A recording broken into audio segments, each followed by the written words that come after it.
Am I the a-hole for telling my wife's friend that her taste in men is the reason she's a single mom?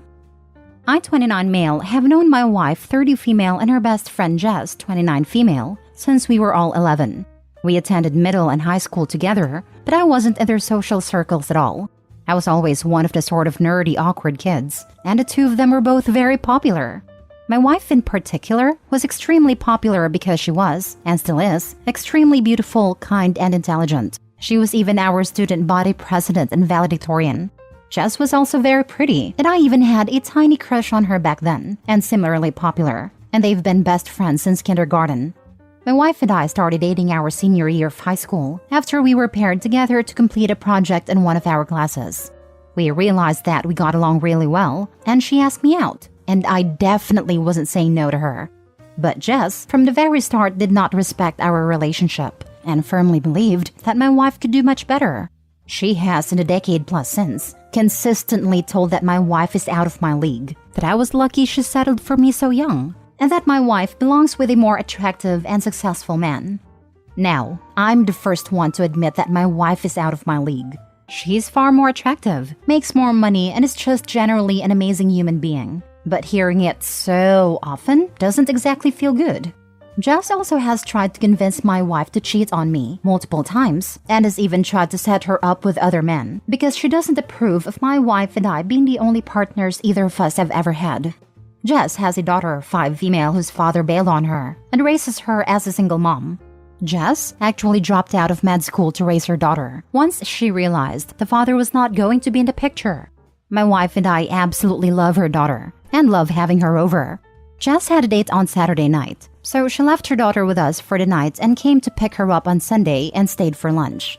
As I was preparing lunch for everyone and her daughter was playing in the yard, Jess and my wife were talking about her date. Jess was going on and on about how attractive the guy was, how good he was in bed, and all of the details. But I just ignored it. Jess then looked to me and said, "You're lucky you locked her down when you were so young," before she knew that there was better out there, and then turned to my wife and offered to give the guy her number in case she wanted to try him out.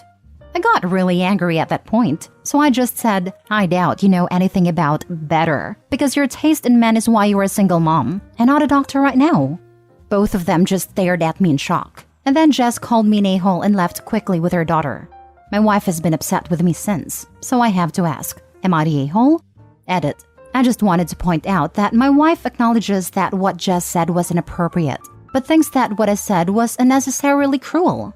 It was always Jess's dream to be a doctor like her dad, especially after her dad passed away, and now that's probably never going to happen. Jess has said this to me before, so I was aware of it, and my wife thinks it was uncalled for to press on something that's so clearly a pressure point for her. Jess also frequently bemoans the pains of being a single mom, and about how all of the guys she goes out with ghost her as soon as she mentions her daughter. This is mainly why my wife is upset with me, because she thinks I purposely hurt Jess, while Jess's comments are a joke and aren't meant to hurt my feelings, which is probably mostly true. Now for the comments. Not the a-hole. Your wife is the biggest a-hole. She's allowed Jess to talk down to you for years and done nothing. You deserve better. You are out of her league. Jess is obviously an a-hole for treating you like crap and trying to get your wife to see other men for years. She should be banned from the house. I wouldn't say my wife's done absolutely nothing. I mean, she has told Jess that her comments are inappropriate before.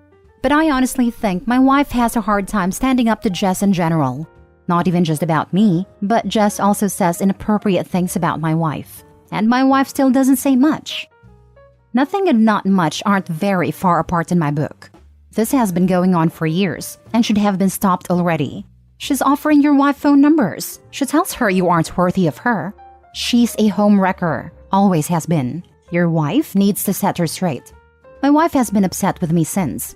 That's BS treatment from her. Your wife owes you a huge apology and needs to cut contact with Jess. Put your foot down.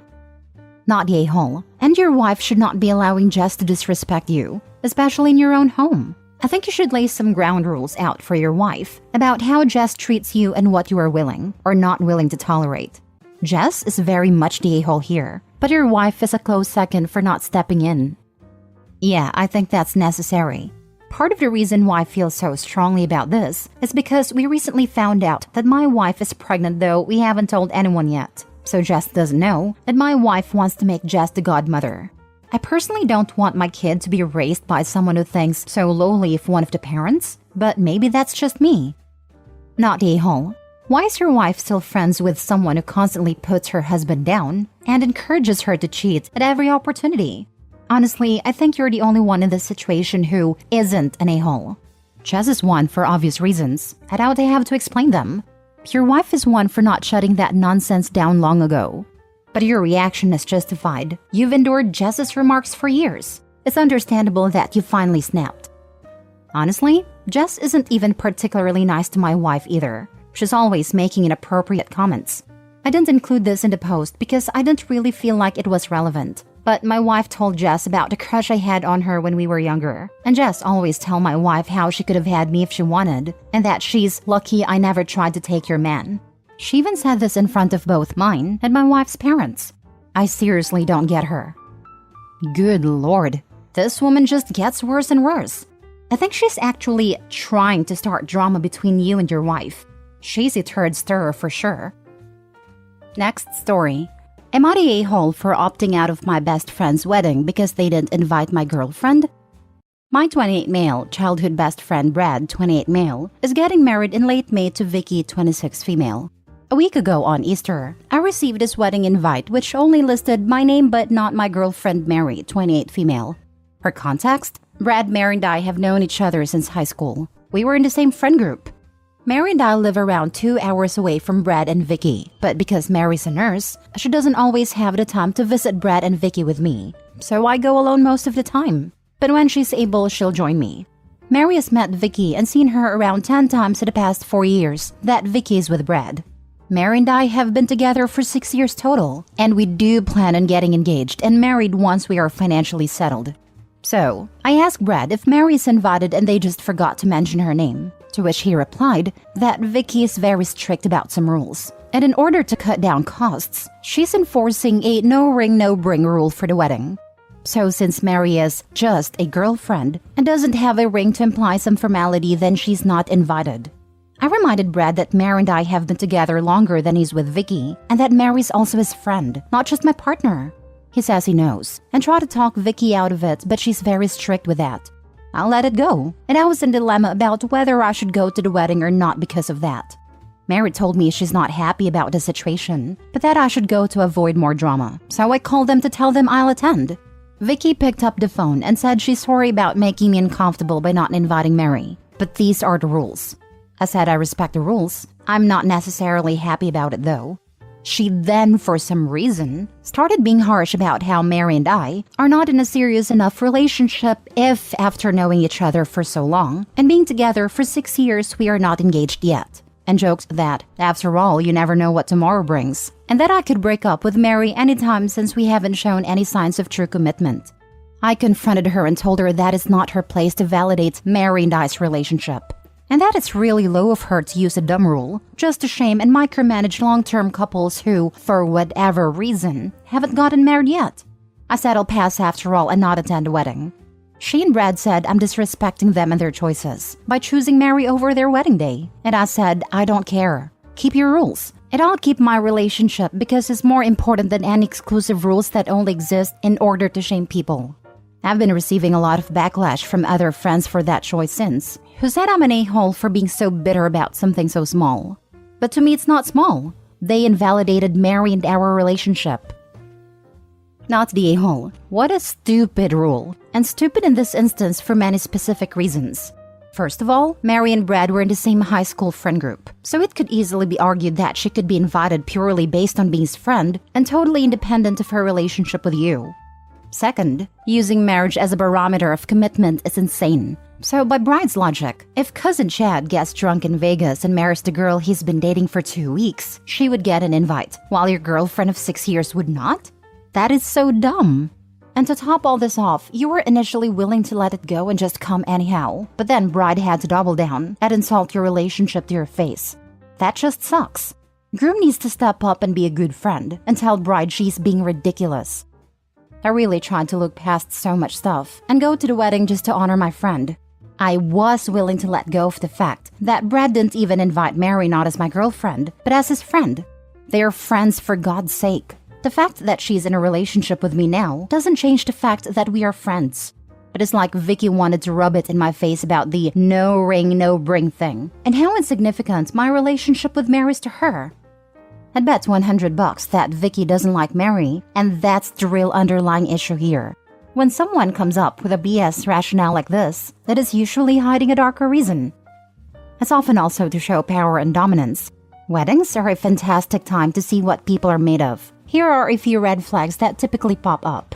Many tyrants who override all decisions made by their spouse and don't consider their mate at all. Responsibility shirkers who try to get out of doing any work. Freeloaders who try to get free stuff for minimal effort. Backstabbers trying to use the occasion to get even for stuff they don't dare address in real life. Typical from the families and bridal parties. False witnesses and people who never intend to stay true to their wedding vows. Attention hogs who try to make the process and party all about themselves, etc., etc., etc. I've known people like Vicky who get engaged and suddenly look down on anyone who isn't engaged or married, no matter how long a couple has been together. I had an acquaintance who banned all single people from her wedding, even though her fiancé was planning to have several single friends in his wedding party. Some of them had partners for years. The bride said to me that married people shouldn't be around single people. The last time I saw that couple, they were arguing about her rules for their wedding. It's super silly. Last story. Am I the a-hole for supposedly lying about having a son? Everyone involved here is in their late 20s to 30s. So last Christmas, my wife and I threw a Christmas party. A friend of mine I've known half my life, Rick, asked the day before if I could invite a few friends, which we thought was a bit inconvenient but agreed. One of these friends, Mila, brought a little boy with her, could not have been much older than 5. This was not a party for children, and I wish someone would have told me first that a child would be coming, for my wife and I would have advised against it. At a party, Mila's son played up a lot, and at one point was having a full-on tantrum while Mila was in the bathroom. I tried to calm him down, showing him some pictures of our dog we had in our fridge, and when Mila came back she was very grateful. She asked me if I had any children, and I told her I had a 7-year-old. We spoke briefly about our sons, and then she and her son went out to the garden where most of the guests were. The problem is that, in 2021 we lost my son. It was heartbreaking for me and my wife, and not something I wanted to divulge to a stranger. My wife and I still consider ourselves parents, and I would have thought that me being a parent might have been reassuring for her. However, Rick has since begun dating Mila, and has wanted to introduce her to our friends again. The topic of our Christmas party and our brief exchange in the kitchen came up when Rick informed Mila that my son had been dead for over a year. Mila now considers me to be a liar and untrustworthy and is not interested in seeing me again as she thought we had bonded over our sons. And Rick is annoyed he had to be the one to tell her about my dead son and demand I apologize to Mila for misleading her, which my wife finds insulting. On one hand, I do not think I did anything wrong. She was a stranger to me, and I doubted I would ever see her again. But I know this is causing tension in their relationship, and I do not wish to make Rick's life worse. So I am wondering if I should just apologize to keep them both happy. Am I the a-hole? Now for the comments. Not the a-hole. Your wife is right. This is insulting. You don't owe anyone an explanation or apology. You are not obligated to divulge the death of your young son to anyone. Ever. Thank you so much for your comment. Your friend Rick is an a-hole. Some stories/secrets aren't ours to tell. His girlfriend Mila is also an a-hole. She clearly needs to reevaluate herself for getting mad and expecting an apology for something that doesn't concern her. Bonding over a 10-minute convo is bull. She's just looking for a fight. I'm sorry for your loss, OP. Not the a-hole. I think Rick is an a-hole, but not for telling her. This woman became a big part of his life, so he expected for her to spend a lot of time around OP and his wife. They told her of the son's existence, and naturally, she expected that the son would be making an appearance sooner or later. I think telling her beforehand, so she's not constantly brought up their deceased child, or asking to see him was the best thing to do, rather than OP to admit the truth over a double date or a barbecue. He's an a-hole for not immediately kicking this woman to the curb when she heard his friend lost a child and her first thought was, how dare he lie to me, and not how devastating for him. He's an a-hole for being annoyed he had to be the one to tell her, instead of understanding why his best friend for decades might not have dropped it at the middle of a Christmas party. I hope he might have history with this dude, but he sounds self-centered as heck, and now it sounds like there are two of him. It might be time to reevaluate this friendship. Not the a-hole, and Rick is a terrible friend.